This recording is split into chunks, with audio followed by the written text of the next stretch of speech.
Assalamualaikum warahmatullahi wabarakatuh, teman-teman sahabat Azur MTP dimanapun kita berada. Ketua KPU Mandailing Natal membuka acara sosialisasi tahapan penyusunan daerah pemilihan dan alokasi kursi untuk daerah Kabupaten Mandailing Natal di Aula Hotel Disan, Penyambungan 21 Maret 2023. Dalam hal ini, Ketua KPU dan seluruh jajaran fungsional anggota KPU Mandailing Natal secara bergantian sesuai fungsi, sesuai tugas dan tupoksi masing-masing memberikan pemaparan, pemahaman, pengupasan berbagai undang-undang pemilu dan juga aplikasi-aplikasi pada tahapan-tahapan pemilihan umum 2024 nanti.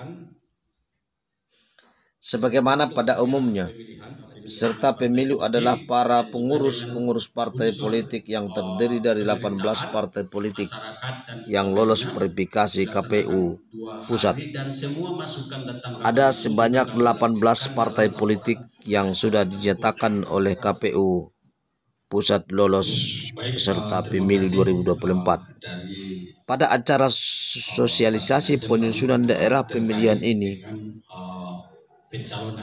yang diselenggarakan oleh KPU Mandailing Natal, beberapa pengurus partai politik yang berhadir dari pengurus partai politik Bulan Bintang, PAN, PKN, Gerindra, PDI Perjuangan, Demokrat, Nasdem, Partai Umat, PKB, Perindo, PKS, Gelora, dan Golkar, juga dari P3.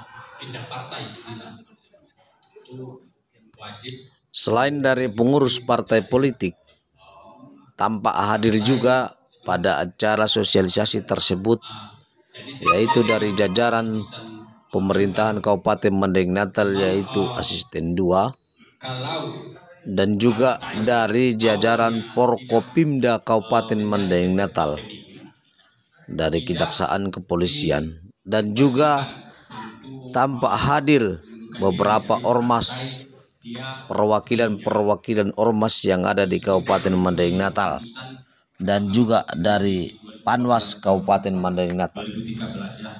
Acara tersebut berlangsung sangat sukses. Di jabatan sekarang DPR mewakili partai politik yang tidak ikut konsentrasi di 2024 kalau di proses pencalonannya.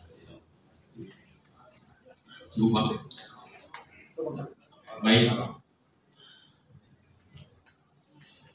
Baik, mungkin kalau masih ada yang perlu kita diskusikan, persilakan, dan mungkin akan kembalikan kepada Bang Yasir. Baik, terima kasih Pak Iksan. Itu tadi Bang sedikit penjelasannya Bang. Jadi kesimpulannya, kalau partainya memang tidak peserta pemilu berikutnya, dia boleh mencalon dari partainya tanpa mengundurkan diri dari partai asalnya itu. Tapi catatannya tadi partainya tidak ikut menjadi peserta pemilu berikutnya. Kemudian terkait tadi timingnya Bang bilang dia masuknya di DCS atau DCT, tergantung strategi Bang itu kan. Pokoknya jangan sampai dia masuk setelah DCT. Itu yang bisa kami tambahkan, ya kan. Nanti bisa lagi juga dipelajari Bang di putusan MK-nya nomor 39 garing PUU strip 11 Romawi garing 2013. Nah, di situ ada memang putusan MK-nya bahwa tidak perlu dia mengundurkan diri. Nah, di luar itu mungkin bisa dipelajari lagi terkait dengan status keanggotanya di Dewan Perwakilan Daerah.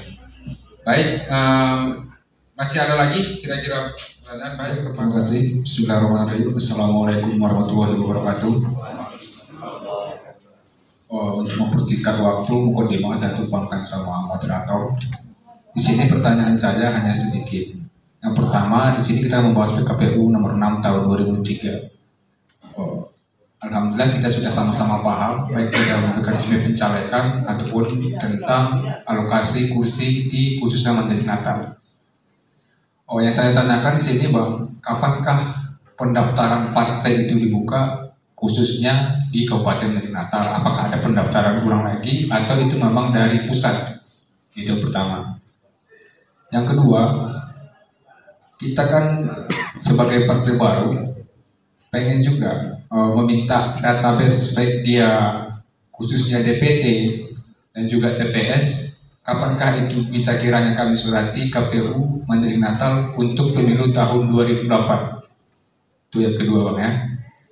Tentang mekanisme pencalonan itu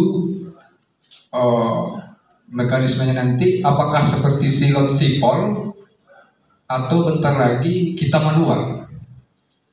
Kalau memang silon sipol, biar kita dari partai juga bisa mempersiapkan untuk tim operator kita. Karena seperti pengalaman kemarin, memang tidak kita menyalahi silon, khususnya ada juga kemarin. Itu memang agak ada di sisi lemah, ada positif, ada negatifnya Pak, di sisi silon ini. Nah ini yang keempat ada memang di luar dari PKPU nomor 6 tahun 2003, ini tentang yang sedang berkembang isu sekarang Bang.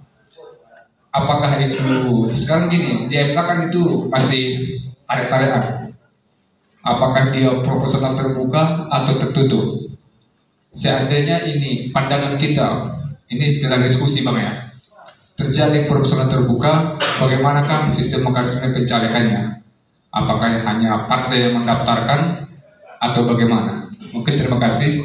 Bila taufik bisa berhak. Assalamualaikum warahmatullahi wabarakatuh. Waalaikumsalam warahmatullahi wabarakatuh. Ini sudah mewakili 4 orang ini Bang Soleh ya. Dari Partai Umat ada 4 poin.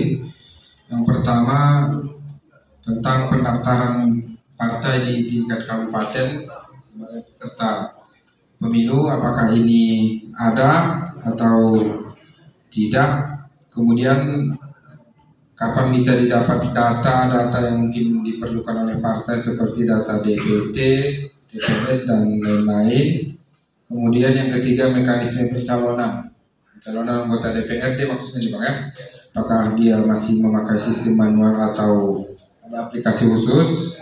Kemudian yang terakhir tentang sistem pemilu yang kemungkinan katanya sedang berjalan proses JR-nya di Mahkamah Konstitusi tentang sistem proporsional terbuka atau tertutup.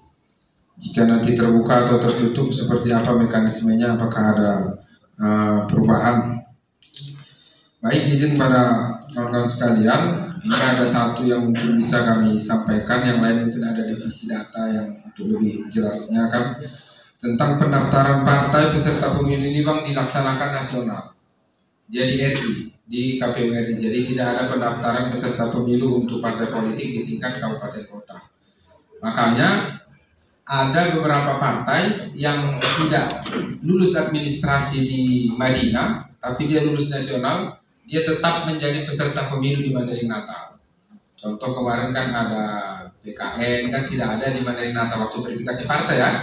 Tapi secara nasional mereka lolos. Setelah mereka lolos nasional, mereka bisa, kalau ada pengurusnya nanti di sini, mereka akan mengikuti mekanisme pencalonan di tingkat DPR kabupaten, mereka tetap berhak ikut pemilihan di tingkat kabupaten. Jadi tidak ada Bang pendaftaran partai politik peserta pemilu untuk tingkat kabupaten.